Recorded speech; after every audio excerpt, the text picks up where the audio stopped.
अस्सलाम वालेकुम।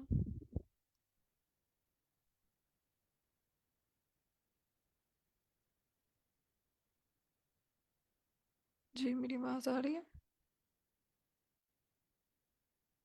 Yes, ma'am. Okay, करते हैं without wasting any further time. तो ओके, सो हम कल कोरिलेशन पढ़ रहे थे और कोरिलेशन के कैवियर्स तो ऐसी लिमिटेशन क्या है वो हमने देखी थी। And we good to know कि जो नॉन लीनियर रिलेशनशिप्स हैं, ठीक है, उन पे हम कोरिलेशन नहीं फाइंड आउट कर सकते। जैसे हमने ये देखा था कि अगर ये क्वाड्रेटिक रिलेशनशिप था, ठीक है, और इस क्वाड्रेटिक रिलेशनशिप में मैं अगर कोरिलेशन की डायरेक्टली वैल्यू फाइंड कर रही हूँ, मुझे 0.18 बता रहा है। 0.18 मीन्स कि कोई सिग्निफिकेंट रिलेशनशिप है। लेकिन जब मैं इसको लाइक मैं देख रही हूँ तो मुझे तो पता चल रहा है कि क्वाड्रेटिक है, ये नॉन लीनियर है। लेकिन जब मैं कोरिलेशन अप्लाई करूंगी ना, तो वो इसमें उसका फंक्शन बाय डिफॉल्ट एक लीनियर जो है ना रिलेशन फाइंड आउट करने की कोशिश कर रहा है। तो एक लीनियर लाइन ही ड्रॉ करके उसी का कोरिलेशन जो डाटा पॉइंट्स उस लाइन में आ रहे हैं ना, उसके हिसाब से बता रहा है। सो दैट मीन्स कि मुझे पहले जब भी कोरिलेशन निकालना है, पहले मैं विजुलाइज करके देख लूंगी कि क्या डाटा लीनियर है भी है या नहीं। ओके, सो उसके बाद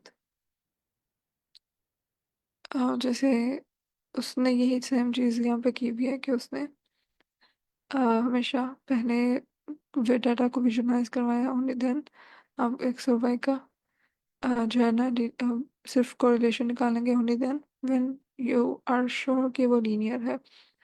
सो लेट्स, अब उसने दोबारा से इसमें मैमल स्लीप डाटा की बात की है कि अब फर्स्ट करें हमारे पास ये डाटा सेट है।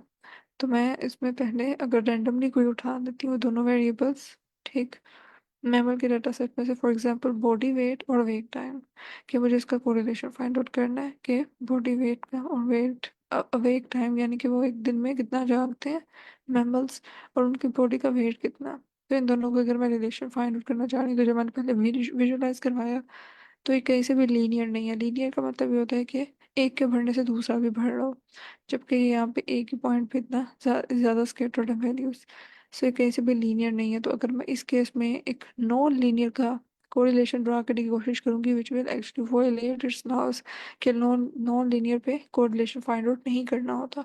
लेकिन मैंने फिर भी इस पे फाइंड आउट किया कोरिलेशन, तो ये 0.311 आ गया। 0.3 is you know a pretty satisfactory value के कोई कोरिलेशन कोई रिलेशनशिप है, although इट्स नॉन लीनियर। सो इसका एक हल ये है। अब देखो, जैसे मैंने इसकी डिस्ट्रीब्यूशन भी ड्रॉ करके देखी हिस्टोग्राम से, या जो भी आप इसकी डिस्ट्रीब्यूशन देखें, तो ये भी यही चीज़ बता रही है कि एक साइड पे वैल्यूज बहुत ज़्यादा एक्सट्रीम, और बिल्कुल एक दूसरी जो वैल्यूज हैं, दूसरी रेंज बिल्कुल दूसरी एक्सट्रीम पे जा रही है। ठीक है, था 6000 पे, और बाकी इतना ज़्यादा डाटा 1000 तक ही, 0 से 1000 तक ही स्केटर्ड है। राइट। सो इस चीज़ को ओवरकम करने के लिए हमें ये स्क्यूनेस नज़र आ रही है, हमें पता चल रहा है कि डाटा सारा एक ही साइड पे है। तो ये असल में तकरीबन ये जो है वो राइट स्क्यूड है। यूँ इसको यूँ इस तरह से टेल है स्क्यूड यूँ। तो ये स्क्यूनेस है डाटा के अंदर। तो इस स्क्यूनेस को ख़त्म करने के लिए मैं एक ट्रीटमेंट होता है लोग ट्रांसफॉर्मेशन का, ठीक, जब मैं वो ट्रीटमेंट लगाऊंगी तो then it will become normal. लोग ट्रांसफॉर्मेशन जब भी अप्लाई करूंगी, अब जैसे मुझे पता है कि बॉडी वेट का इशू है, ठीक है, तो बॉडी वेट को मैंने जो है लो एनपी लोग से, एनपी डॉट लोग नंपाई से जो है ना लोग का उसका फंक्शन लिया, और बीच में से ये वाला कॉलम पास करवा दिया। ठीक, तो अब जैसे मैं लॉग ट्रांसफॉर्मेशन अप्लाई करूंगी, ये डाटा नॉर्मल हो जाएगा, इसमें से क्यूनेस खत्म हो जाएगी। अब जब मैं इसमें अगेन प्लॉट करूंगी डाटा को एलएम प्लॉट से, बाय मेकिंग श्योर कि उसके कॉन्फिडेंस इंटरवल्स नन होने चाहिए। ठीक है, अब मैं जब प्लॉट करूंगी और इसका कोरिलेशन निकालूंगी, प्लॉट करने से मुझे ये समवट लीनियर बन रहा है। राइट। तो जब मैंने पहले वाला प्लॉट देखे, जब वो स्क्यूनेस थी, राइट, ठीक है, तो ये इस तरह का रिलेशन है कुछ। ये वाला प्लॉट है जब जब वो नॉर्मल नहीं है डाटा। लेकिन जब मैंने लोग ट्रांसफॉर्मेशन अप्लाई की, तो अब देखें कि डाटा इस तरह से हो गया। बॉडी वेट और वेग दोनों वही कॉलम्स है। तो अब डाटा कुछ इस तरह से है, और अब इसमें लीनियर कोई एक ऑप्टिमाइज लाइन बन सकती है। ठीक। तो अब इसका जब कोरिलेशन निकालेंगे तो ये 0.56 बन गया। ठीक।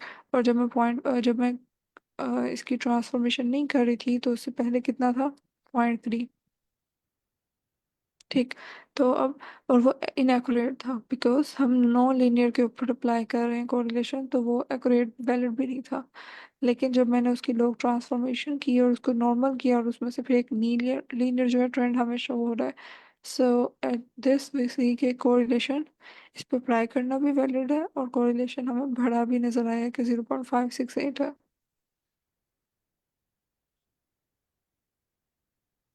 सो ये यहाँ तक चीज़ें समझ आ रही है ना? इजी है।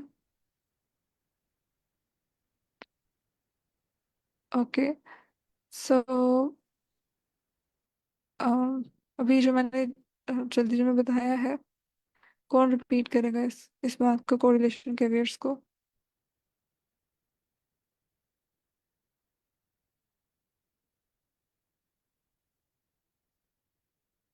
यस। मैं महलूर।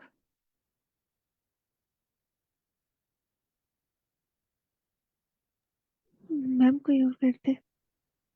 अच्छा, आपको समझती है या फिर वैसे ही नहीं बताना? इतनी ठीक समझ नहीं आई। अच्छा अच्छा, चलो फिर मैं थोड़ा सा स्लो डाउन कर देती हूँ। ओके।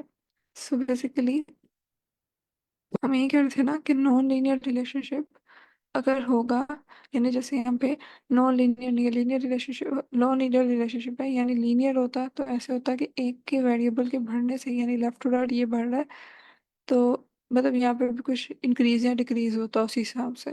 जैसे यूं हम देख रहे होते हैं, या फिर यूं देख रहे होते हैं। ठीक है, समवट लीनियर एक लाइन, लीनियर रिलेशनशिप है क्रॉस अ लाइन। ठीक। लेकिन अब यहाँ पे क्वाड्रेटिक है। ठीक है, यूं है। सही। तो ये नॉन लीनियर रिलेशनशिप है, और जब भी मैं नॉन लीनियर रिलेशनशिप पे कोरिलेशन अप्लाई करूंगी इट विल वोलेट इट्स ना, बिकॉज इसकी लिमिटेशन है कोरिलेशन की कि हम इसे सिर्फ लीनियर पे अप्लाई कर सकते हैं। सो हो क्या रहा होगा असल में कि है ये क्वाड्रेटिक।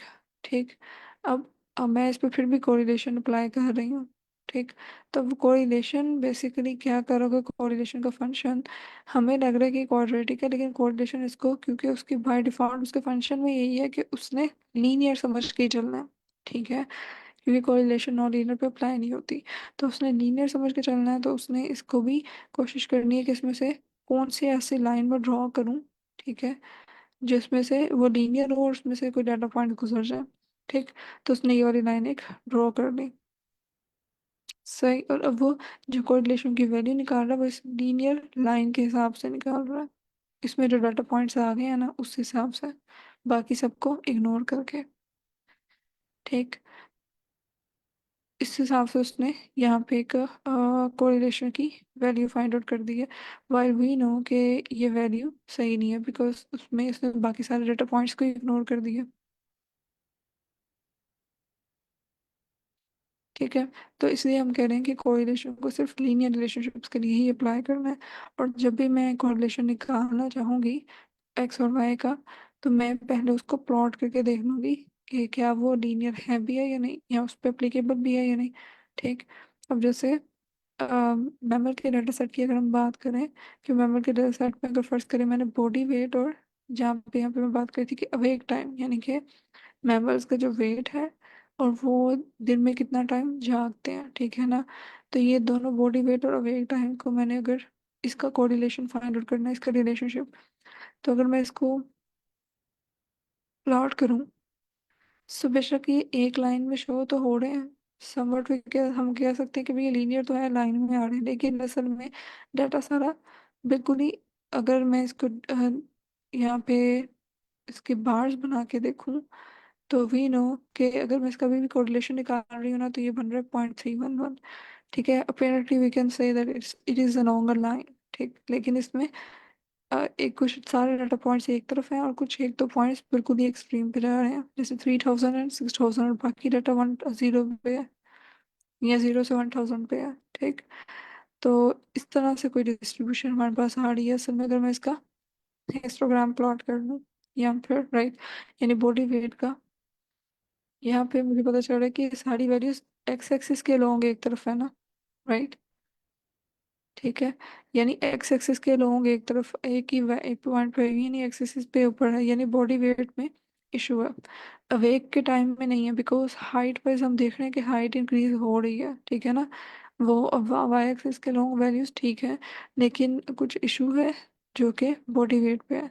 ठीक है, तो बॉडी वेट को जब मैंने उसकी हिस्टोग्राम प्लॉट करके देखा कि इसमें क्या इशू है, जब मैंने इसको देखा है तो ये वाकई में इसमें अब इसके डाटा में स्क्यूनेस है, राइट। यहाँ पे सारा डाटा एक तरफ है और कुछ वैल्यूज यूँ जा रही हैं, ठीक है।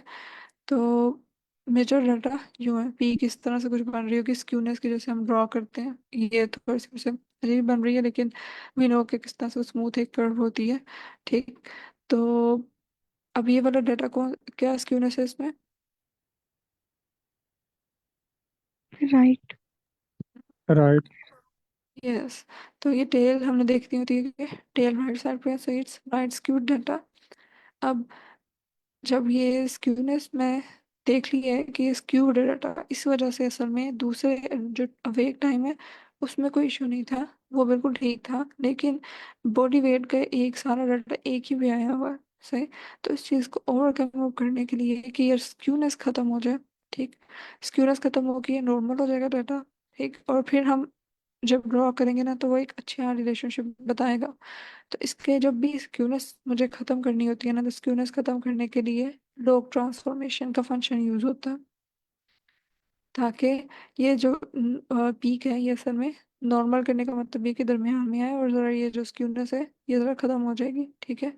डाटा जो है वो सही तरीके से प्लॉट हो जाएगा। अब उसने यहाँ पे लॉग ट्रांसफॉर्मेशन अप्लाई कैसे किया है? numpy की लाइब्रेरी से np डॉट log लिया है, और वही कॉलम जो हमें पता है कि डिफेक्टेड मतलब फॉल्टी लगा हमें बॉडी वेट का, वो हमने उस डाटा सेट से दे दिया। ठीक। अब जैसे इस पे log ट्रांसफॉर्मेशन अप्लाई होगी, अब मैं इसको प्लॉट करूँ अगर पहले की तरह अवेक के साथ, ठीक, सेम वैसे ही मैंने जिस पहले प्लॉट करी थी log ट्रांसफॉर्मेशन से पहले, log ट्रांसफॉर्मेशन करने के बाद प्लॉट किया, तो अब कुछ डाटा ऐसा आया, ये प्लॉट हमें शो हो रहा है, राइट। तो अब डाटा के अंदर से लाइक अब वो वैल्यूज, लाइक अब एक लीनियर रिलेशन फाइंड आउट करना ज़्यादा इजी हो गया है। ठीक है, अब वैल्यूज हमें पता चल रहा है कि स्क्यूड नहीं है, स्क्यूनेस बेसिकली लॉग ट्रांसफॉर्मेशन से खत्म हुई है। पहले सारा डाटा इस तरह से था, स्क्यूनेस थी बॉडी वेट के अंदर जो हमने देखा है यहाँ पे। जैसे ही लॉग ट्रांसफॉर्मेशन अप्लाई की तो वही जो एक लाइन में सारी वैल्यूज आई थी, अब ये नॉर्मल हो गया बॉडी वेट का भी डाटा, क्योंकि हमने अब यहाँ पे लॉग जो था ना बॉडी वेट का वो प्लॉट किया। ठीक। तो लॉग ट्रांसफॉर्मेशन के बाद हाँ वैल्यूज कुछ इस तरह से आई हैं। तो अब जो इसका लीनियर रिलेशन, लीनियर वो लाइन ड्रॉ करेगा ना, कोरिलेशन अब फाइंड आउट करूंगी, तो अब क्या वैल्यू आई है? 0.56, राइट। पहले कुछ 0.3 में आ रही थी जब डाटा मतलब बिल्कुल एक ही जगह पे स्केटर था, ठीक है, नो स्क्यूनेस थी। तो इस वाले केस में 0.3 समथिंग आ रही थी वैल्यू, राइट, कोरिलेशन की। लेकिन जब मैंने इसको ट्रांसफॉर्मेशन की तो वी नो के स्क्यूनेस खत्म हुई है डाटा के अंदर से, डाटा मजीद वो क्लीन हुआ है, ठीक, और इसकी कोरिलेशन की वैल्यू भी इंप्रूव हो गई है। और 0.56 या 0.6 एक अच्छा कोरिलेशन, मॉडरेटली गुड कोरिलेशन है, वी नो इट। सो इसकी समझ आई, यानी कि हम इंटरप्रेट कर सकते हैं कि जितना उसका बॉडी वेट एनिमल्स का ज़्यादा है उतना ही उनका वेक टाइम ज़्यादा है अपेरेंटली।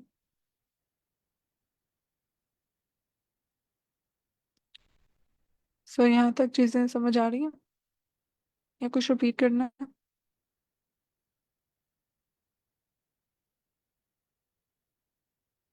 जी। जी मैम, आ रही है। That's good. बाकी सब। आ रही है मैम समझ। That's good. चलें। अभी हमने स्क्यूनेस को ख़त्म करने के लिए लोग ट्रांसफॉर्मेशन का एक फंक्शन देखा। ठीक। लोग ट्रांसफॉर्मेशन के अलावा भी बहुत सारे और ट्रांसफॉर्मेशंस हैं जो कि सेम यही पर्पस के लिए यूज़ होती हैं कि स्क्यूनेस को ख़त्म किया जाए डाटा में से, just like square root transformation है। ठीक है। यानी इसमें हम वही वेरिएबल को स्क्वायर रूट लगा देंगे। ठीक है। या फिर रेसिप्रोकल ले लेंगे उसी वेरिएबल का इनवर्स, लाइक 1/x, एक्स की बजाय 1/x लेने के उसका रेसिप्रोकल। या फिर हम इनको कॉम्बिनेशन में भी यूज़ कर सकते हैं, यानी कि फर्ज करें कि दोनों वेरिएबल्स ही हमें पता चला है कि दोनों ही स्क्यूड हैं। इस केस में तो सिर्फ एक ही वेरिएबल जो एक्स एक्सिस पे था वो स्क्यूड था। ठीक। लेकिन अगर दोनों स्क्यूड हों तो मैं कॉम्बिनेशन भी यूज़ कर सकती हूँ, लाइक मतलब एक वेरिएबल का लोग हो सकता है दूसरे का भी लोग ही ले लूँ, या फिर एक वेरिएबल का लोग लूँ तो दूसरे का मैं स्क्वायर रूट ले लूँ। जैसे यहाँ पे एक का स्क्वायर रूट लिया हुआ है तो दूसरे का रेसिप्रोकल ले लिया। ठीक है। सो मतलब कि जो हम डिफरेंट कॉम्बिनेशंस भी यूज़ कर सकते हैं स्क्यूनेस को ख़त्म करने के लिए। तो हमारे पास लोग ट्रांसफॉर्मेशन के अलावा और कौन कौन से मेथड्स हैं? रेसिप्रोकल, स्क्वायर रूट, या combination of this.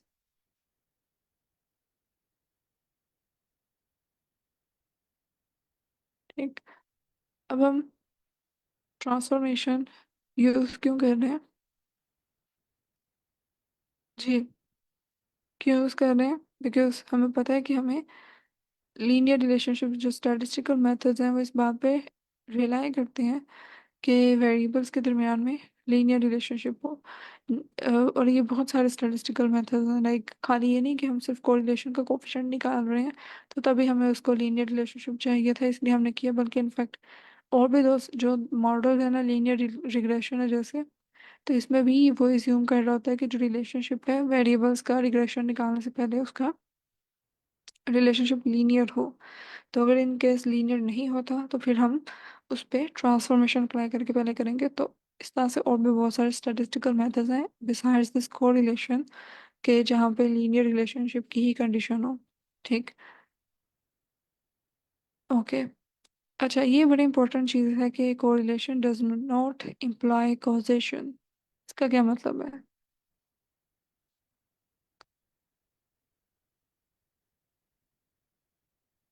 Correlation does not imply causation, इसको कौन बताएगा कि इसका क्या मतलब बनता है?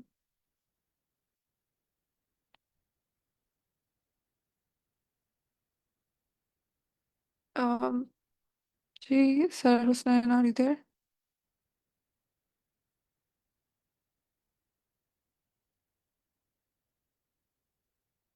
Yes, ma'am.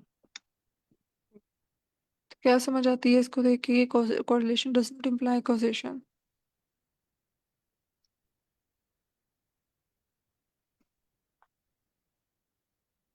जी। ये नीचे लिखा हुआ है X is correlated with Y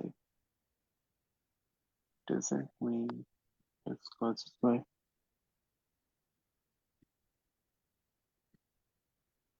मतलब ये कि X को रिलेट कर रहा है Y से, लेकिन इसका मतलब ये नहीं है कि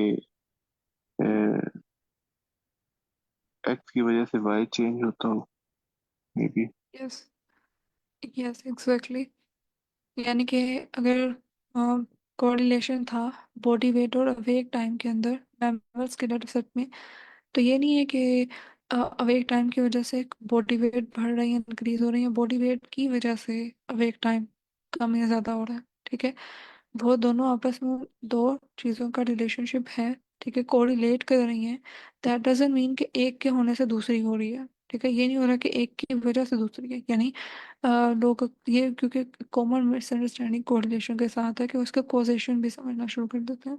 अब जैसे यहाँ पे कोरिलेशन एक बहुत स्ट्रॉन्ग शोड है, 0.99 कोरिलेशन है। ठीक। किसके दरमियान में? कि यूएस के अंदर जो मार्जरीन है, ठीक, वो कंज्यूम करना, ठीक है, कि जितनी मार्जरीन खाई जा रही है एक साल में, ठीक है, उसका, और डिवोर्स रेट्स। ठीक।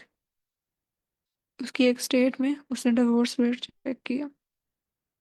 तो अब वो उसका डिवोर्स रेट का और मार्जरीन की कंजप्शन का एक इंतहाई ज़्यादा कोरिलेशन है। इसका मतलब ये नहीं है कि जो लोग मार्जरीन खाते हैं उनकी डिवोर्स होगी, ठीक है, या ये नहीं है कि मार्जरीन की वजह से डिवोर्स हुई है, ठीक है, या फिर लोग डिवोर्स की वजह से मार्जरीन ज़्यादा खाते हैं। लेकिन इनमें कोई कॉजेशन नहीं है कि एक की वजह से दूसरा हो रहा है, लेकिन कोरिलेशन स्ट्रॉन्ग है। तो जब भी कोरिलेशन की बात करते हैं तो we have to make sure कि इसका मतलब ये नहीं है कि एक की वजह से दूसरा हो रहा है। So that's how it means. Okay. So असल में अब एक और कॉन्सेप्ट है कंफाउंडिंग का। सो बेसिकली एक इसमें ना इसलिए ये भी कहा जा रहा था कि ये अ, इसके लिए एक वर्ड स्प्रिंग कोरिलेशन का आई थिंक यूज होता है। एंड दैट मीन्स कि जो मतलब कि फैक्टर्स हैं बहुत सारे और इन्फ्लुएंस कर रहे होते हैं, इसलिए हम ये कहते हैं कि ये जो है ना वो कोज नहीं कर रहा, ठीक है, वो एक दूसरे के ऊपर कोजिंग इफेक्ट नहीं है, क्योंकि मैं ये डायरेक्टली इससे ये अखज़ नहीं कर सकती कि मार्जरीन से डिवोर्स हुई है, बिकॉज डिवोर्स होने के और भी बहुत सारे फैक्टर्स हैं, ठीक। सो दैट्स वाई इस केस में ना असल में अगर मैं डायरेक्टली ये देखना शुरू कर दूँ, इंटरप्रेट करना शुरू कर दूँ ना कोज इसका, तो ये इनफैक्ट स्पूरियस कोरिलेशंस इसके लिए लीड कर देते हैं, और ये कॉन्फाउंडिंग लाइक फैक्ट कॉन्फाउंडर्स की वजह से होता है। फॉर एग्जांपल कि अगर मैं यहाँ पे ये देख रही हूँ कि कॉफ़ी पीने से रंग कैसे होता है या नहीं, मतलब मैं एक स्टडी कर रही हूँ, एक्सपेरिमेंट कर रहे हैं हम रिसर्चर्स, देख के कॉफ़ी पीने से जो लोग कॉफ़ी पी रहे हैं तो क्या कॉफ़ी पीने वालों को लंग कैंसर होता है या नहीं, ठीक है, कॉफ़ी पीने से। अच्छा, अब मैंने जब डाटा देखा, ठीक है, तो मुझे पता चला कि वाकई में लंग कैंसर का और कॉफ़ी पीने वालों का कोई कोरिलेशन शो हुआ, मुझे कोई आर की वैल्यू कोई सिग्निफिकेंट नज़र आई। तो क्या इसका मतलब ये होगा कि कॉफ़ी पीने से जो है लंग कैंसर हो रहा है, ठीक है, मतलब नहीं, क्योंकि हो सकता है कि लंग कैंसर के थोड़ी बहुत से फैक्टर्स हो सकता है वो जो जिनको लंग कैंसर हुआ वो स्मोकिंग भी करते थे, ठीक है। तो अब इसमें जो स्मोकिंग का फैक्टर है जो कि असल में उसको कोज कर रहा है उस चीज़ को, ठीक है, और ये कोज नहीं कर रहा, ठीक है, लेकिन हमने इनके कोरिलेशन की बेस पे हम ये नहीं समझ सकते कि ये इसने कोज किया है। इनफैक्ट कोज करने का फैक्टर्स कोई और भी हो सकते हैं, राइट, जैसे यहाँ पे स्मोकिंग है, ठीक है, तो स्मोकिंग यहाँ पे क्या है, कौन फाउंडर है,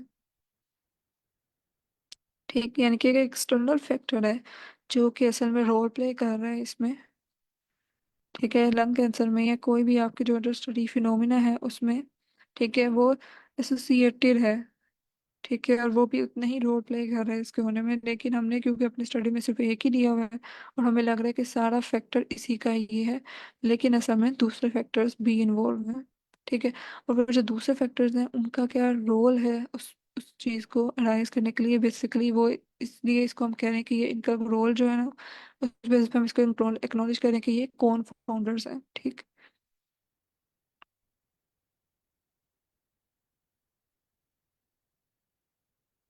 ओके,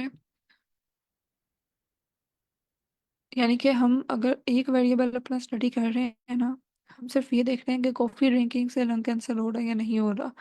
सो इसका मतलब ये नहीं है कि अगर कोरिलेशन बहुत अच्छा निकल आया कॉफ़ी ड्रिंकिंग का और लंग कैंसर का, तो इसका मतलब ये नहीं है कि खाली एक कॉफ़ी पीने से ही लंग कैंसर हो रहा है, ठीक है, क्योंकि लंग कैंसर के और भी बहुत से वेरिएबल्स हो सकते हैं। तो समटाइम्स वी कंसिडर दैट कि शायद ये कॉफ़ी ड्रिंकिंग और लंग कैंसर भी आपस में इतने रिलेटेड है कि कॉफ़ी ड्रिंकिंग से ही हो रहा है, लेकिन असल में अंदर हिडन या लर्किंग वेरिएबल्स भी हैं, और वो जो लर्किंग वेरिएबल्स हैं कौन फाउंडर्स हैं असल में वो भी उतना ही रोल प्ले कर रहे हैं, सही। ओके, सो इस तरह से हम ये कह सकते हैं कि लाइक ये जो थर्ड वेरिएबल है, ये जो लर्किंग वेरिएबल भी जिसे मैं कह रही हूँ, ठीक है, ये कौन फाउंडर असल में ये भी उतना ही एसोसिएटेड है। इसी तरह से ओके, सो अब यहाँ पे उसने एक और चीज़ जो मैं पहले बता रही थी उसने वो स्लाइड में बताई है कि ये आपस में कॉफ़ी ड्रिंकिंग और स्मोकिंग भी हो सकता है कि आपस में एसोसिएटेड हो, कि जो लोग कॉफ़ी पी रहे हैं साथ स्मोकिंग भी कर रहे हैं, जो स्मोकिंग पी रहे हैं साथ स्मोकिंग कर रहे हैं, कॉफ़ी भी लेते हो अपने दिन के किसी टाइम में, ठीक। तो हो सकता है कि दोनों मिलके भी एसोसिएट हो लंग कैंसर के लिए। लेकिन जो कोरिलेशन में फाइंड आउट करेंगे तो मुझे पता है कि ये आपस में, कॉफी इसको कॉज नहीं कर रही, स्मोकिंग के लिए मैं कह सकती हूँ कि ये कॉजेशन शो कर रहा है। ठीक है, जबकि मैं कॉफी ड्रिंकिंग और लंग कैंसर में सिर्फ कोरिलेशन फाइंड आउट कर रही हूँ, तो वो सिर्फ एक एसोसिएशन है, वो कॉजेशन नहीं है। ठीक। सो इसी तरह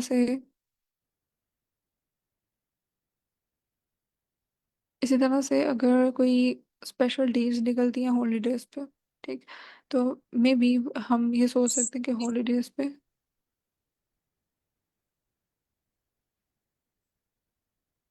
ओके। सो यहाँ तक वैसे कोई क्वेश्चन है तो पूछ लें, अगर कोई चीज़ नहीं समझ आई रिपीट करनी है तो बता दें। चलें। सो इसी तरह से आगे, मतलब कि हॉलीडे पे रिलेशनशिप में अगर फाइंड आउट करें कि जो डिटेल सीरीज हैं वो हॉलीडे से इंक्रीज हो रही हैं। ठीक है, जैसे ही हॉलीडे वेकेशन आती है तो लोग ज़्यादा शॉपिंग कर रहे हैं, सेलिब्रेशंस होती हैं। ठीक। तो अब मुझे ये मुश्किल है बताना कि सिर्फ ये हॉलीडेज की वजह से हो रहा है या हॉलीडेज के ओकेजन पे जो स्पेशल डील्स लगती हैं, ठीक है, वो एक कॉन्फाउंडर है। ठीक है, उसका भी कोई रोल है इसमें। ठीक है, तो ये कौन फाउंडर के तौर पे फिर हमें करेगा कि ये भी इन्फ्लुएंस असल में कर रहा है। लेकिन अगर मेरी स्टडी में स्पेशल रील्स नहीं और मैं सिर्फ हॉलीडेज और इसका रिलेशनशिप फाइंड आउट कर रही हूँ, ठीक है, सो दैट डजंट मीन कि वो हिडन जो रिलेशनशिप है वो वहाँ पे एग्जिस्ट नहीं करता, वो भी उतना ही स्टडी को मेरे इन्फ्लुएंस कर रहा होगा। ठीक है, सो दैट्स वाई कौन फाउंडर्स के बारे में भी जानना हमें ज़रूरी होता है कि हमारे इसमें कोई भी स्टडी हम कर रहे हैं उसमें कौन फाउंडर्स कौन कौन से हो सकते हैं पॉसिबल। ठीक, यहाँ तक क्लियर है।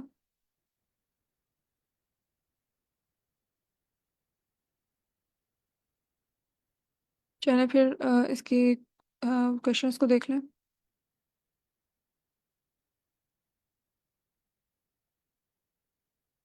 ऑलराइट। सो देखें, अगर कोई क्वेश्चन है या आपको लगता है कि मैं ज़्यादा स्लो चल रही हूँ या ज़्यादा स्पीड से चल रही हूँ, सो यू कैन टेल, ताकि मैं उसी हिसाब से जो है ना उसको फिर चेंज करूँ।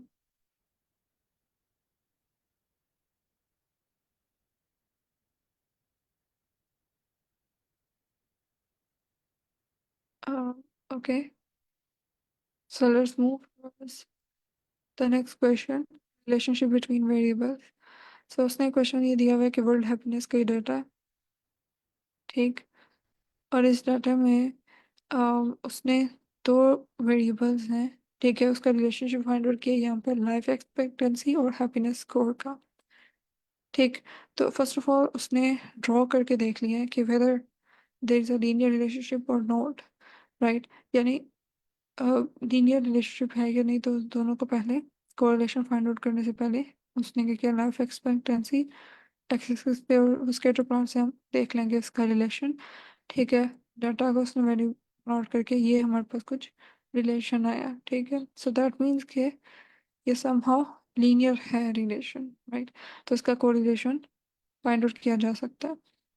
सही, यानी कि अगर मैं इसका कोरिलेशन फाइंड आउट करूंगी तो कोई सर्टेन वैल्यू मुझे मिल जाएगी जो कि एप्लीकेबल भी होगी बिकॉज ये लीनियर है। ओके, लेकिन अगर मैं कौन से सिचुएशंस हैं जिन पे कोरिलेशन अप्लाई नहीं कर सकती, फॉर एग्जांपल कि यहाँ पे अगर मैं कोरिलेशन निकालती हूँ जीडीपी का है। Okay, so relationship between GDP and life expectancy. Right, तो अगर मैं इसको भी प्लॉट करके देखती हूँ, दूसरा एक में कोरिलेशन निकालना है, सॉरी, तो हमारे पास वैल्यूज हैं, लाइक हमने किस में प्लॉट ड्रॉ करना है basically. Scatter plot. Yes, scatter plot draw करेंगे। किन के दरमियान में उसने क्या वैल्यूज हमें दी हैं।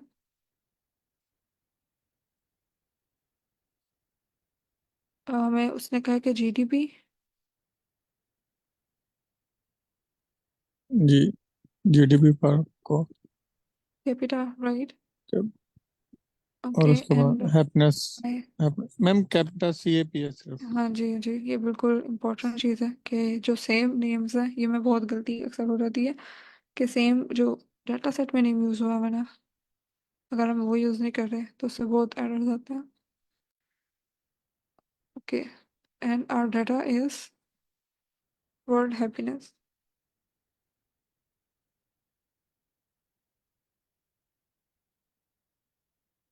ठीक, तो ये मुझे प्लॉट कर देगा? नहीं, जब तक मैं पीएलटी रोड शो नहीं करूँगी मुझे शो ही नहीं होगा। ओके, सब कुछ इस तरह से वैल्यूज आई हैं।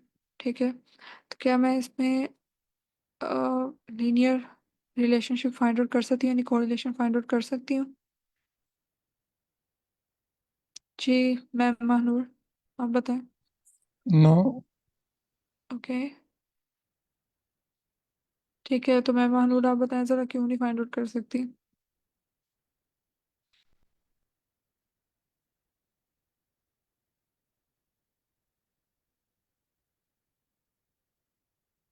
सर अली रज़ा, आप सुन रहे हैं?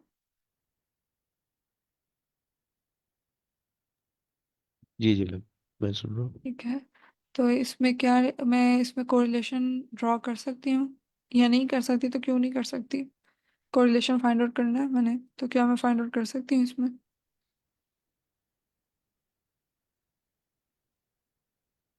जी बताएं।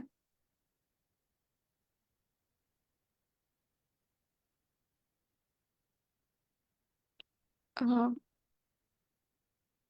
यानी कि मैंने ये ड्रॉ किया ना जीडीपी पर कैपिटा और लाइफ एक्सपेक्टेंसी को विजुलाइज किया स्केटर प्लॉट, तो अब मुझे फाइंड आउट करना है कि क्या मैं इसमें कोरिलेशन निकाल सकती हूँ इसका या नहीं। तो मैं कैसे इसका चेक करी, मैंने क्यों इसको ड्रॉ किया? बेसिकली ये फाइंड आउट करने के लिए किया था ना।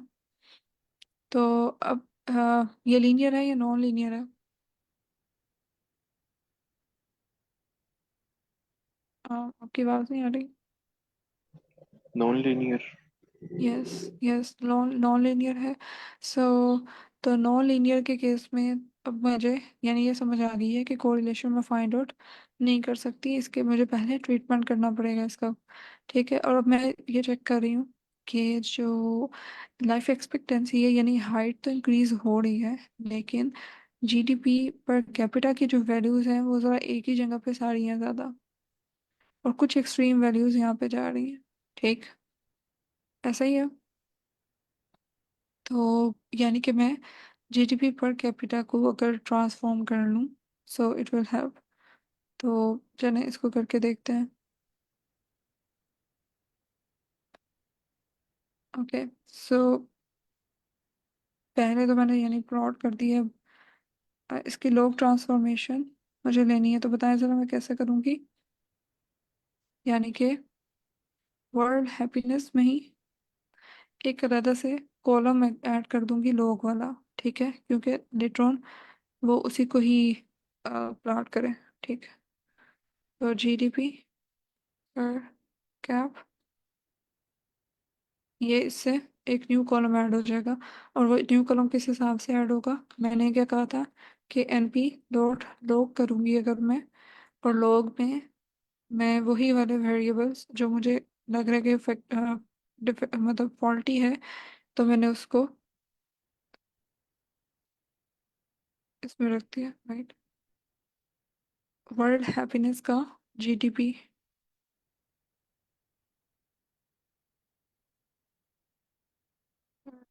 क्या? मैडम इन्वर्टेड ओके, कॉमा आता है। हाँ जी बिल्कुल बिल्कुल, ठीक है, दैट्स गुड। इसका मतलब है जाग रहे हैं सारे, इतना भी like, खामोश है मगर कुछ ना कुछ है like, देख रहे हैं। That's good.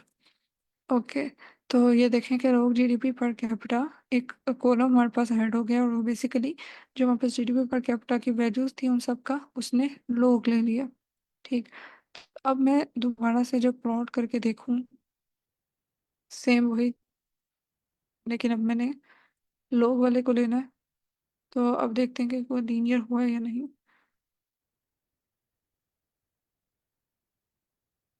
Yes, somewhat linear. तो अब मैं इसका कोरिलेशन फाइंड आउट कर सकती हूँ। तो कोरिलेशन फाइंड आउट करने के लिए हमें पता है कि हम कोई भी वैल्यू पहले या बाद में ले सकते हैं। राइट, तो वर्ल्ड हैप्पीनेस की कोई भी वेरिएबल पहले ले लूँगी। और कोई सा भी वेरिएबल बाद में, यानी लोग, जीडीपी पर कैपिटा,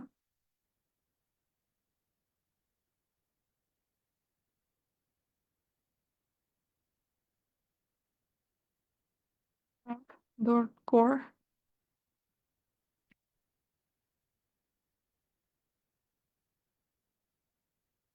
हमारे पास लाइफ एक्स ये आएगा।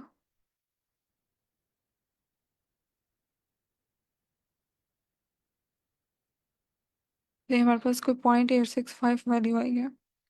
ठीक, तो जो पहले वाले केस में कितनी होती थी हमारे पास, हमने निकाली नहीं है। अगर पहले देखें, जो नॉन लीनियर हमारा तकरीबन बन रहा था, और डाटा तकरीबन वो स्क्यूड था हमारे पास, तो उस केस में यहाँ पे अगर मैं इसका कोरिलेशन भी निकाल लूँ, तो वहाँ पे कोरिलेशन है 0.7। ठीक, और वी नो कि ये जो है ना, स्क्यूनेस बहुत ज़्यादा डाटा के अंदर कर्व आया हुआ है।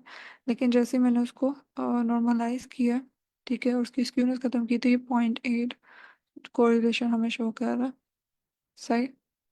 So that's how we will first transform our data, जहाँ पे हमें स्क्यूनेस या नजर आएगा कि लीनियर रिलेशनशिप इतना अच्छा नहीं आ रहा, तो पहले हम उसको ट्रांसफॉर्मेशन अप्लाई करेंगे। ट्रांसफॉर्मेशन के अलावा और कौन कौन से मेथड्स हैं जो हम यूज़ कर सकते हैं, यानी मैंने यहाँ पे लोग ट्रांसफॉर्मेशन की है, तो इसके अलावा लोग ट्रांसफॉर्मेशन के अलावा कौन कौन से मेथड्स हैं जी, कौन रिवाइज स्क्वायर करवाएगा? रूट ले सकते हैं और मैम, जी, और उसका reciprocal. Yes, that's good, that's good. जी, तो वाकई में हम स्क्वायर रूट भी हमने देखा था, हम ले सकते हैं यहाँ पर, रेसिप्रोकल ले सकते हैं, यहाँ पर हम इन दोनों का कॉम्बिनेशन भी यूज़ कर सकते हैं, इन तीनों का। ठीक, सो ये है। ऑलराइट, तो इसी तरह से उसने नेक्स्ट एक मज़ीद हमसे एक पूछा हुआ है कि फर्ज करें कि हम लोग, अब उसने कहा कि न्यू कॉलम है, वर्ड वर्डप्रेस वर्ड हैप्पीनेस के अंदर ग्राम शुगर पर डे। अब आई थिंक वो पुराने वाले में होगा या नहीं। ओके, पहले नहीं है। सो बेसिकली ये मैं फिर आप लोग को दूंगी। ठीक, तो ये आप लोग अपने एंड पे इसको करके देखिएगा कि ग्राम शुगर पर डे का एक न्यू कॉलम ऐड करके आपको रिजल्ट दूंगी। और आपने देखना कि हैप्पीनेस स्कोर की जो वैल्यू है, लाइक उसमें उसके साथ क्या रिलेशन बनता है और फिर कोरिलेशन क्या है। ठीक, तो जिस तरह से हमने पहले निकाला है, तो आपने देखना है उसको पहले प्लॉट करके कि क्या उसमें ट्रांसफॉर्मेशन की ज़रूरत है या नहीं, और अगर नहीं है तो तब उसमें कोरिलेशन है, तो ट्रांसफॉर्म करके आपने कोरिलेशन निकालना। ओके, सो एक अभी एक क्वेश्चन है, हमने कौन फाउंडर्स पढ़े हैं, ठीक है ना? तो कौन फाउंडर्स क्या थे?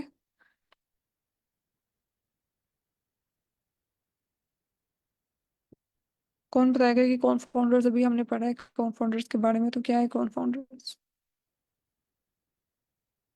मैडम एक वेरिएबल की वजह से दूसरा अफेक्ट नहीं करता। ओके, सो एक ऐसा वेरिएबल है जो कि असल में हमारी जो अंडर स्टडी, जो हमारा है ना वेरिएबल, उसको अफेक्ट कर रहा है। ठीक है, एक लर्किंग वेरिएबल है। ठीक, जो कि लीड कर रहा है हमारे पास स्प्रिंग कोरिलेशन। राइट, और हम सिर्फ एक वेरिएबल देख रहे थे, फर्ज करें जैसे कॉफ़ी ड्रिंकिंग का, कि वो लंग कैंसर कोज करता है, लेकिन उसके साथ साथ स्मोकिंग का भी फैक्टर हो सकता है जो कि एसोसिएटेड, जो कि कोज कर रहा है असल में लंग कैंसर को। ठीक है, तो वो हम कह रहे थे कि वो एक जो एडिशनल फैक्टर बाहर से आ रहा है जो कि हमारी स्टडी को इन्फ्लुएंस कर सकता है, और हमें पता नहीं होगा अगर हमने उसको कंसिडर नहीं किया हुआ, तो वो कौन फाउंडर है। ठीक, ओके, सो अब जैसे इस केस में अब आपने बताना है कि इसमें कौन फाउंडर क्या है। लाइक हमारे पास जो उसने कंडीशन दी हुई है, उसने बताया है कि हमारे नेबरहुड रेजिडेंस, ठीक है, उसने स्टडी है जो कि इन्वेस्टिगेट कर रही है ये नेबरहुड, जो रेजिडेंस के आसपास की नेबरहुड है, और लंग की जो कैपेसिटी है उसमें क्या इन्फ्लुएंस है। ठीक, मतलब क्या रिलेशनशिप है, सॉरी। तो रिलेशनशिप नेबरहुड रेजिडेंस का और लंग कैपेसिटी का फाइंड आउट कर रही है एक स्टडी। ठीक है, और रिसर्चर्स ने जो लंग कैपेसिटी है वो मेयर की है 30 पीपल फ्रॉम नेबरहुड ए, जो कि हाईवे के करीब है, और 30 लोग लिए हैं उन्होंने नेबरहुड बी से, जो कि हाईवे के करीब नहीं है। ठीक है, यानी हाईवे के करीब होने का मतलब तो ये है कि ट्रैफिक भी होगी इस साइड पे। तो जो नेबरहुड ए में से 30 लोग लिए हैं उन्होंने, वो हाईवे के करीब रहते थे, और जो नेबरहुड बी में से 30 लोग लिए वो हाईवे के करीब नहीं रहते थे। सही। और उन दोनों ग्रुप्स के जो 30-30 लिए हैं, लाइक उनको एक जैसा बनाने के लिए, ठीक है, उन्होंने एक काम ये भी किया कि उनकी स्मोकिंग और जेंडर का जो ब्रेक डाउन था, यानी मेल और फीमेल, और इसके अलावा स्मोकिंग करते या नहीं करते, वो भी दोनों ग्रुप्स में सेम था। यानी कि स्मोकिंग का इन्फ्लुएंस जो लंग पे है ना, वो उन्होंने थोड़ा सा उसको बैलेंस करने की कोशिश की है कि अगर नेबरहुड ए वाली साइड पे फर्ज करें 10 लोग स्मोकिंग कर रहे हैं, ठीक है, तो नेबरहुड बी वाली साइड पे भी वो 10 स्मोकिंग वाले हैं। ठीक, तो ताकि बैलेंस हो सके। ठीक। ओके। अब यहाँ पे उसने कुछ वैल्यूज ली है: lung capacity, neighbourhood, air pollution, smoking status या जेंडर। इनमें से कौन सा कॉन्फाउंडर है? Air pollution. ओके, सो स्मोकिंग स्टेटस क्यों कॉन्फाउंडर नहीं है, ये मुझे सर अली रजा बताएं जरा। मैम दोनों ग्रुप्स में I think smoking habit similar है पहले से ही। तो जो दूसरा इम्पोर्टेंट वेरिएबल एयर पोल्यूशन है, क्योंकि यहाँ पे हाईवे की बात भी हो रही है, तो कॉन्फाउंडर में हम कंसीडर कर सकते हैं। तो नेबरहुड को क्यों नहीं कंसिडर कर रहे फिर? नेबरहुड पे कॉन्फाउंडर नहीं है सर उसने?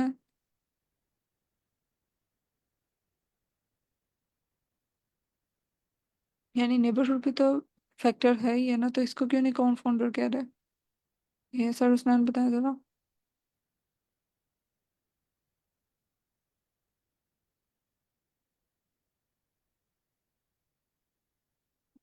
ओके, चले। हाँ जी, नेबरहुड तो हम ऑलरेडी उसको एसोसिएशन देख ही रहे हैं ना। ठीक है, उसका तो एसोसिएशन देख ही रहे हैं कि हमने दो डिफरेंट लिए हुए हैं, तो उसको तो हम ऑलरेडी कंसिडर कर रहे हैं, अपनी स्टडी का पार्ट है। ठीक है, तो लेकिन जो हमारी स्टडी का पार्ट भी है, वो हमें समहाउ इन्फ्लुएंस कर सकती है। स्मोकिंग स्टेटस और जेंडर को उसने पहले ही बताया कि उसने बैलेंस करने की कोशिश की है सिमिलर स्मोकिंग हैबिट्स और सिमिलर जेंडर ब्रेकडाउन से। सो इसका इफेक्ट उन्होंने मिनिमाइज कर दिया ग्रुप्स में। ठीक। सही। तो यानी ये दोनों भी गए, और लंग कैपेसिटी और नेबरहुड तो हम ऑलरेडी फाइंड आउट कर ही रहे हैं।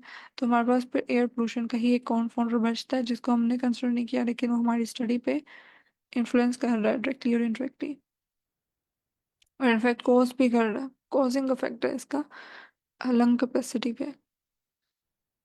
ठीक। सो ये था कॉन्फाउंडर और कोरिलेशन। सो इसका कोई कंफ्यूजन तो नहीं है ना, कोरिलेशन और कॉन्फाउंडर्स और इस सब में? राइट। चलें फिर आगे नेक्स्ट टॉपिक देख लेते हैं: design of experiments. So basically हम जब भी हम डाटा कलेक्ट कर रहे होते हैं, जैसे आपने कैगल का डाटा सेट देखा था, जब हम कैगल के वो ईडीए परफॉर्म कर रहे थे कैगल के डाटा सेट पे, तो उन्होंने भी साथ एक पूरा एक्सटेंसिव पीडीएफ थे, जिसमें उन्होंने पहले वाले में ये बताया हुआ था कि उन्होंने डिज़ाइन कैसे किया, उन्होंने सर्वे कैसे किया, उन्होंने ईमेल्स भेजी थी, और ईमेल में हर टाइम पे किसी भी टाइम पे पार्टिसिपेंट को ये लो था कि वो बीच में सर्वे छोड़ के जा सकता है, और उन्होंने किस तरह से लाइक डाटा को प्रोसेस किया था, मतलब ईच एंड एवरीथिंग उन्होंने सर्वे की। और इवन के जो एमसीक्यूज जिस जिस तरह से पार्टिसिपेंट्स को शो हो रहे थे, उन्होंने वो भी हमें पीडीएफ में दिखाए थे। ठीक है, तो वो सारा जो बेसिकली डिज़ाइन ऑफ स्टडी है किसी भी डाटा सेट के साथ, वो इतना गिवन होता है, और वो क्यों हमें ज़रूरी है, क्योंकि हमने अगर डाटा एनालिसिस करना है, ठीक है, तो हमें पता होना ज़रूरी है हमें कि वो डाटा कलेक्ट कैसे किया गया था। सही, अगर हमें ये नहीं पता तो हम मे बी जस्टिफाई नहीं कर सकते कि डाटा को एनालिसिस करते हुए, तो हमें उसकी अंडरस्टैंडिंग के लिए ये भी जानना ज़रूरी होता है कि डाटा कलेक्ट किस तरह किया गया है। तो इस तरह से एक्सपेरिमेंट्स के और डाटा कलेक्शन के, ठीक है, बहुत से डिज़ाइंस हैं, कुछ स्पेसिफिक हम देखेंगे अभी। जैसे यहाँ पे वो थोड़ी सी वोकेबलरी इंट्रोड्यूस करवा रहे हैं एक्सपेरिमेंटल डिज़ाइन से पहले, कि वो यूजली ट्रीटमेंट और रिस्पॉन्स ग्रुप्स की बात करेगा। ठीक है, क्योंकि होता क्या है कि यूजली हम जब भी एक्सपेरिमेंट कर रहे हैं, तो हम ये देख रहे होते हैं ना कि हमारी एक वेरिएबल जो है कोई भी एक चीज़ है जो कि हम इन्फ्लुएंस करवा कर रही है, ठीक है, और उसका हम इफेक्ट देख रहे हैं दूसरे पे। जैसे यहाँ पे पहले हमने जो एग्जांपल ली थी कि कॉफ़ी ड्रिंकिंग का इन्फ्लुएंस हम देख रहे थे लंग कैंसर पे, ठीक है। तो उसमें कॉफ़ी या कोई भी जो चीज़ थी वो एक ट्रीटमेंट थी काइंड ऑफ, और जो रिस्पॉन्स है वो लंग कैंसर है उस केस में, ठीक। या फिर जैसे अगर मैं कहूँ कि अगर मैं कोई एडवर्टाइजमेंट पर्टिकुलरली डिज़ाइन की है किसी मार्केटिंग एजेंसी ने, तो ये देखना चाह रही है कि क्या उसका इफेक्ट है कि नंबर ऑफ प्रोडक्ट्स इंक्रीज हुई है, परचेज में इजाफा हुआ है, ठीक। तो इस तरह के जो सारे फैक्टर्स हैं, ठीक, ये सारे जो है ना ट्रीटमेंट और रिस्पॉन्स के अंडर कैटेगरी में याद है कि जो ट्रीटमेंट था हमारा इस केस में वो एडवर्टाइजमेंट हो गया कि हमने एडवर्टाइजमेंट जो चलाई थी, और जो रिस्पॉन्स है कि नंबर ऑफ प्रोडक्ट्स कितनी परचेज हुई हैं। सो ट्रीटमेंट और रिस्पॉन्स मेजर कीवर्ड्स हैं जो यूज़ होंगे। ट्रीटमेंट बेसिकली इंडिपेंडेंट वेरिएबल है, यानी और जो यानी एक्स एक्सिस के अलोंग आएगा, और रिस्पॉन्स बेसिकली वाई एक्सिस वाला वेरिएबल है, यानी डिपेंडेंट वेरिएबल भी जिसे कहते हैं, ठीक। सो ये बेसिक जो टर्मिनोलॉजीज हैं ट्रीटमेंट और रिस्पॉन्स की यूज़ होंगी। अब इसमें मुख्तलिफ तरह के एक्सपेरिमेंट्स होती हैं, जैसे एक कंट्रोल्ड एक्सपेरिमेंट है। सो कंट्रोल्ड एक्सपेरिमेंट्स वो एक्सपेरिमेंट्स हैं कि जिनमें जब डाटा कलेक्ट किया जा रहा होता है तो पार्टिसिपेंट्स को रैंडमली मतलब सिलेक्ट करते हैं। यानी अगर हम कोई भी ट्रीटमेंट करवा रहे हैं, जैसे इस केस में हम एडवर्टाइजमेंट्स शो करवा रहे थे, तो हम सारे पार्टिसिपेंट्स को एडवर्टाइजमेंट्स नहीं शो करवाएंगे। हम कुछ एक जो कंट्रोल ग्रुप होगा, ठीक है, रैंडमली, और एक ट्रीटमेंट ग्रुप, दो ग्रुप्स हम बना लेंगे, एक कंट्रोल और एक ट्रीटमेंट। यहाँ पे इनफेक्ट उसने बताया भी हुआ ट्रीटमेंट ग्रुप और कंट्रोल ग्रुप। तो जो ट्रीटमेंट ग्रुप है यानी इस पे ट्रीटमेंट हम करवाएंगे, यानी इसको एडवर्टाइजमेंट जो भी हमारा ट्रीटमेंट है वो दिखाया, ठीक है, यानी एक्सपोजर हुआ, तो यानी एडवर्टाइजमेंट इसको दिखाई है। और कंट्रोल ग्रुप में एडवर्टाइजमेंट नहीं है, ठीक। अब जो है मुझे रैंडमली मैंने इनको असाइन किया कंट्रोल एक्सपेरिमेंट्स का। बेसिकली यही है कि मैंने कोई देखा नहीं है कि ट्रीटमेंट में इनको भेजना है और कंट्रोल में इनको भेजना है, यानी इनको एडवर्टाइजमेंट्स पसंद आएंगी इनको मैं इधर भेज दूँ, और जिनको नहीं पसंद आएंगे जिनसे मुझे लगता है कि कोई इफेक्ट नहीं होना उनको मैं इस ग्रुप में भेज दूँ। तो इस तरह से बायसनेस नहीं करनी होती। इससे बायसनेस को रिमूव करने के लिए उन्होंने रैंडम असाइनमेंट की है, ठीक। लेकिन इस चीज़ में एक ध्यान रखना पड़ता है कि ये कंपेरेबल हो, ताकि कॉजेशन ना आ सके या इन्फेयर ना हो सके, इंटरफेयर ना हो सके। यानी अब जैसे पहले हमने वो बात की थी यहाँ पे लंग कैपेसिटी वाले की, अभी अभी हम देख के आए हैं लंग कैपेसिटी में कौन फाउंडर हम चेक कर रहे थे। तो उसमें उसने बताया था स्पेसिफिकली कि हमने जेंडर को और स्मोकिंग हैबिट्स वाले जो है ना ग्रुप्स को वो कंपेरेबल यानी सिमिलर हैबिट्स रखी हैं दोनों में। दोनों ग्रुप्स वो चूज किए हैं जिनमें वो दोनों वेरिएबल्स सेम हो, सेम सेम रेशियो में हो, ताकि वो इन्फ्लुएंस ना कर रहा हो। अगर एक कंप्लीटली स्मोकिंग कर रहा है और दूसरा कर ही नहीं रहा, तो ऑटोमेटिकली जो लंग का जो हेल्थ है वो स्मोकर्स की ही कम आनी है ना, तो वो तो ऑटोमेटिकली डाटा बायस हो रहा है। तो उसमें मैं नेबरहुड का क्या फिर काम हुआ, ठीक है, वो तो ऑलरेडी बायस था डाटा।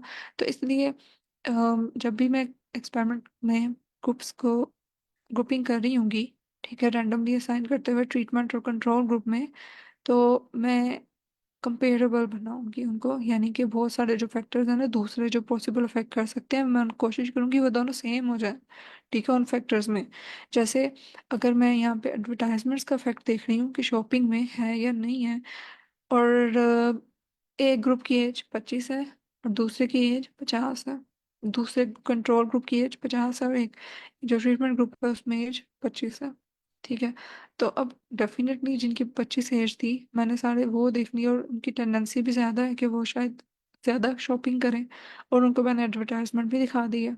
लेकिन जो उनसे 50 वाले थे सारे वो मैंने एक तरफ कर दिए, और हो सकता है कि वो वैसे भी उन्होंने एडवर्टाइजमेंट ना भी देख भी लेते तो वो शॉपिंग ना करते, ठीक है, तो आपको वो चीज़ परचेज ना ही करते। तो एक तरह से मैंने वो एक ऑलरेडी एक बायसनेस क्रिएट कर दी है एज की। तो इस केस में फिर एज जो होगा वो एक कॉन्फाउंडेड होगा कि एज ऑलरेडी आपके रिजल्ट को इन्फ्लुएंस कर ही रहा था, ठीक है। तो आपने ऑलरेडी उसमें बजाय इसके कि सेम रखते दोनों साइड पे, आपने एज ग्रुप का अपनी तरफ से ग्रुपिंग कर दी और कैटेगराइज किया, लेकिन वो आपके रिजल्ट को इन्फ्लुएंस करेगा। सो ये बेसिकली कंट्रोल्ड एक्सपेरिमेंट्स में लाइक अगर हम देखें तो यही इसका लुबेलुबाब है कि ट्रीटमेंट और कंट्रोल ग्रुप है। मतलब एक ग्रुप को हम ट्रीटमेंट करवा रहे हैं, एक को नहीं करवा रहे, फिर लेटर ऑन हम उन दोनों के रिजल्ट्स को बेसिकली, अगर ये दोनों ग्रुप्स कंपेरेबल हों तो उन दोनों के रिजल्ट्स देख के हमें डिफरेंस पता लग जाएगा। फर्ज करें दोनों में एज का भी हमने वैलिड रखा हुआ है, एक जैसे एज ग्रुप के लोग दोनों में हैं, दूसरे फैक्टर्स भी दोनों में सेम है, ठीक है। और अब हमें अगर बाकी सारी चीज़ें सेम हो इस ग्रुप में, कोई और कंपाउंडर के चांस नहीं है, तो अब मैं अगर ट्रीटमेंट एक ग्रुप में ट्रीटमेंट करवा रही हूँ, एडवर्टाइजमेंट दिखा रही हूँ, तो उस पर जो डिफरेंस आएगा ना शॉपिंग के बिहेवियर का इससे, तो मुझे क्लियरली बताएगा कि सारा जो इन्फ्लुएंस है वो इस एडवर्टाइजमेंट का आया है। ठीक है, तो एडवर्टाइजमेंट्स यानी वो कितने हद तक अच्छी है कि वो उसने परसुएड किया बाइंग बिहेवियर को। सो ये बेसिकली मकसद है कंट्रोल्ड एक्सपेरिमेंट्स का। ये क्लियर है? जी यस मैम। ओके। सो अच्छा, तो इस चीज़ के लिए कि बायसनेस को कम से कम किया जाए, ठीक है, तो बहुत सारे हम टूल्स यूज़ करते हैं। तो एक आधे, जैसे मैंने पहले रैंडमाइज की बात की, ठीक है, कि रैंडम कंट्रोल्ड ट्रायल हो। ठीक है, इसमें क्या है कि पार्टिसिपेंट्स जो हैं वो ट्रीटमेंट और कंट्रोल ग्रुप में रैंडमली भेजे जाते हैं। ठीक है, किसी पर्टिकुलर कैरेक्टरिस्टिक्स की बेसिस पे नहीं भेजा जा रहा है। जैसे उसने बीच में यहाँ पे जो उसने गड़बड़ की थी कि उसने ऊपर वाले एग्जाम्पल में उसने एज वाले सारे 25 वाले एक तरफ कर दिए और 50 वाले एक तरफ कर दिए। ठीक है, तो ये कंपेरेबल नहीं हुआ, तो वो सारी बात है, इन्फ्लुएंस बायसनेस आई। तो यहाँ पे वो क्या करेगा कि किसी भी एक करेक्टरिस्टिक्स की बेस पे कैटेगराइज नहीं कर रहा, रैंडमली भेज रहा है। ठीक है, तो हो सकता है कि जो 25 वाले भी आएंगे एक ग्रुप में और 50 वाले भी आएंगे, और दूसरे ग्रुप में भी 25 और 50 वाली एज मिक्स होगी। ठीक, तो इस तरह से अ, हम ये मेक श्योर कर सकते हैं कि ग्रुप्स कंपेरेबल हों। सही। तो एक तो हमारे पास ये वाला आ गया, रैंडमाइज कंट्रोल ट्रायल्स, और दूसरा हमारे पास है प्लेसिबो। प्लेसिबो में बेसिकली क्या है कि ओके, सो इसमें बेसिकली कुछ ग्रुप्स ऐसे हैं, ठीक है, उसमें वो अपेरेंटली उन्हें ये लग रहा होगा कि वो ट्रीटमेंट का हिस्सा है, लेकिन असल में वो उन्होंने ट्रीटमेंट उनको नहीं दिया हुआ, और वो सिर्फ जो कंडक्ट कर रहे हैं ना एक्सपेरिमेंट, उनको पता है कि इन्होंने किसको ट्रीटमेंट दी है और किसको असल में ट्रीटमेंट नहीं दिया। फॉर एग्जांपल कि अगर कोई क्लिनिकल ट्रायल हो रहा है, जैसे वैक्सीन वगैरह के हो रहे थे, ठीक है, तो उसमें भी ये चीज़ थी कि वो सबको वैक्सीन का अगर वो ट्रायल कर रहे थे तो सब में वैक्सीन इंजेक्ट नहीं कर रहे थे। उनको पता था उनके रिकॉर्ड में कि किनको असल में वैक्सीन लग रही है और किनको वो जस्ट फ्लूइड लिक्विड या ग्लूकोज ही डाल के दे रहे हैं। ठीक है, तो इसी तरह से यहाँ पे भी एक क्लिनिकल ट्रायल में अगर कोई वो फिर कोई ऐसी मेडिसिन है, ठीक है, कोई पिल है जिसका इन्फ्लुएंस वो चेक करना चाह रहे हैं, ठीक है, तो बीच में सबको वो पिल नहीं खिलाएंगे, कुछ को वो शुगर की पिल दे देंगे। ठीक है, अब वो ट्रीटमेंट ग्रुप के अंदर अपेरेंटली उनको मतलब ट्रीटमेंट से रिजेंबल ऐसे कर रहे हैं, लेकिन मतलब कि उन्हें लग रहा है कि उनके ऊपर उनको भी मेडिसिन दी गई है। ठीक है, लेकिन असल में वो एक शुगर की पिल है। ठीक है, वो असल मेडिसिन नहीं है। सही। तो इससे बेसिकली जो आइडिया है ना कि बस का साइकोलॉजिकल इफेक्ट हो जाता है कि भैया मैंने मेडिसिन खा ली और मैं ठीक हो रहा हूँ, तो वो वाला इफेक्ट भी रिड्यूस हो जाएगा कि असल में वो पिल है ही नहीं थी। सही। तो बायसनेस कम करने के लिए, ताकि जो सिम्टम्स वगैरह अगर पार्टिसिपेंट बता भी रहे हैं ना, तो वो चीज़ें हमें पता होगी कि हमने तो इसको मेडिसिन दी थी या नहीं थी, दी तो कैसे इफेक्ट हुआ है। सही। तो क्योंकि कुछ साइकोलॉजिकल भी होता है, ठीक है ना, तो इसलिए इस तरह के ट्रायल्स में प्लेसिबो इफेक्ट, प्लेसिबो को यूज़ किया जाता है।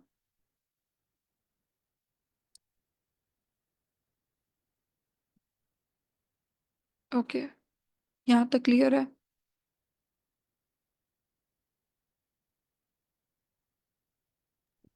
जी ma'am. Yes ma'am. That's good. चलो, अब एक और भी बायसनेस को ख़त्म करने के लिए भी हमने देखा था रैंडमाइज कंट्रोल ट्रायल या प्लेसिबो। इसके अलावा एक और भी है, वो क्या है? Double blind trial. यानी जो सा अब फर्ज करें वैक्सीन लगाने वाले को भी ये नहीं पता कि जो अंदर जो मैं इंजेक्शन दे रहा हूँ क्या वो वाकई वैक्सीन है या वो वैसे ही ग्लूकोज है, कोई और लिक्विड है। ठीक है, यानी जो पर्सन एडमिनिस्ट्रेट कर रहा है उस एक्सपेरिमेंट को, उसको भी ना पता हो कि वो क्या दे रहा है।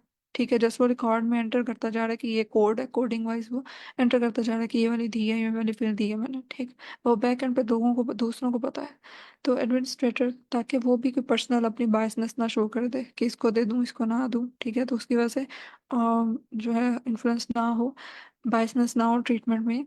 तो पर्सन जो एडमिनिस्ट्रेट कर रहा है उस ट्रीटमेंट को, उसको भी नहीं पता कि कौन सा ट्रीटमेंट रियल है और कौन सा प्लेसिबो है, ठीक।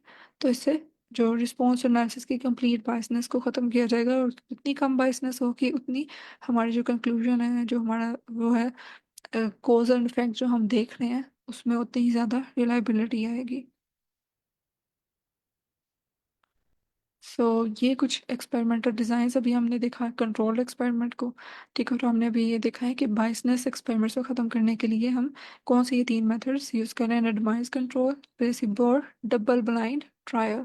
डबल ब्लाइंड मतलब जो सा ट्रीटमेंट ले रहा है उसको भी नहीं पता कि उसको वैक्सीन लग रही है या फिर उसको कोई रैंडम प्लेसिबो है, ठीक। और जो लगा रहा है वैक्सीन, उसको भी नहीं पता कि वो क्या लगा रहा है, क्या वो वाकई वैक्सीन लगा रहा है या फिर वो प्लेसिबो है, ठीक है, क्योंकि वो कोड्स में है सारा।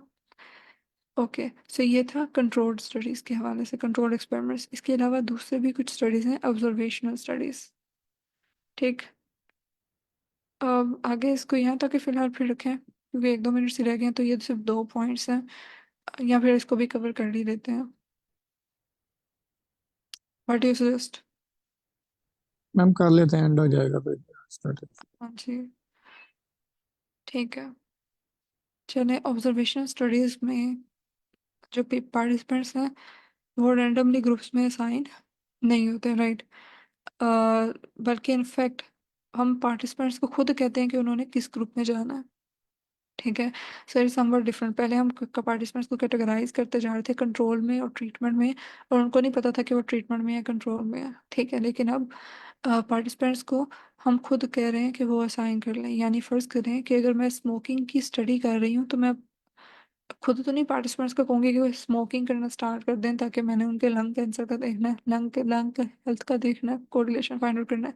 बल्कि इनफैक्ट जो खुद से स्मोकर्स हैं या जो खुद से हार्ट डिजीज वगैरह के हैं, अगर वो मेरे कंट्रोल मतलब मेरे एक्सपेरिमेंट से रेलिवेंट है, तो वो खुद ही अपने आप को वॉलंटियर कर दें कि मैं स्टडी का पार्ट बनना चाहता हूँ क्योंकि मैं खुद स्मोकर हूँ, ठीक है। तो अगर आपने स्मोकिंग की हैबिट का उसका इन्फ्लुएंस देखना है, तो इट विल बी गुड कि वो पार्टिसिपेंट खुद अपने आप को साइन करें। क्योंकि अगर आपने स्मोकिंग की हैबिट देखनी है और आपके पास जो सारे पार्टिसिपेंट्स हैं वो स्मोकर नहीं है, ठीक है, तो आप उनको खुद तो नहीं इंसिस्ट करेंगे कि वो डिजीज़ हो या वो स्मोकिंग करें।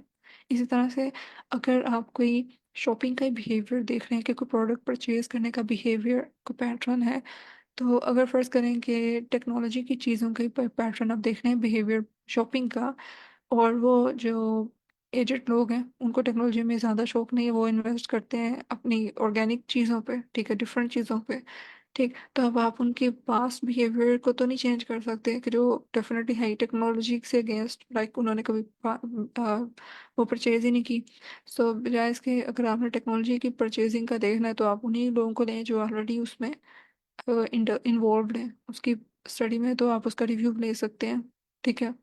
किसी सर्टेन प्रोडक्ट का अगर फर्स्ट का रिव्यू लेना है तो जिसने परचेज की है वही उसी से रिव्यू लें, बजाय इसके कि आप दूसरों को कहें कि वो भी परचेज करें और फिर उनका रिव्यू आप लेना। सो ये चीज़ें हैं। तो ऑब्जर्वेशन स्टडी में पार्टिसिपेंट खुद अपने आप को किसी ना किसी ग्रुप में असाइन करता है। सो इससे एसोसिएशन बिल्ड हो जाती है, लेकिन कॉसेशन पे कोई इन्फ्लुएंस नहीं आता। लेकिन हाँ, इसमें अफेक्ट्स कंफाउंडर्स आ सकते हैं, ठीक है, क्योंकि हो सकता है कि एक इस पर्टिकुलर ग्रुप के एज ग्रुप के लोग स्मोकर हों और वो सारे वॉलंटियर कर रहे हैं आपकी स्टडी में, ठीक है। तो अब आप दूसरे फैक्टर्स दूसरी चीज़ों को जो इन्फ्लुएंस कर रही होंगी वो आपके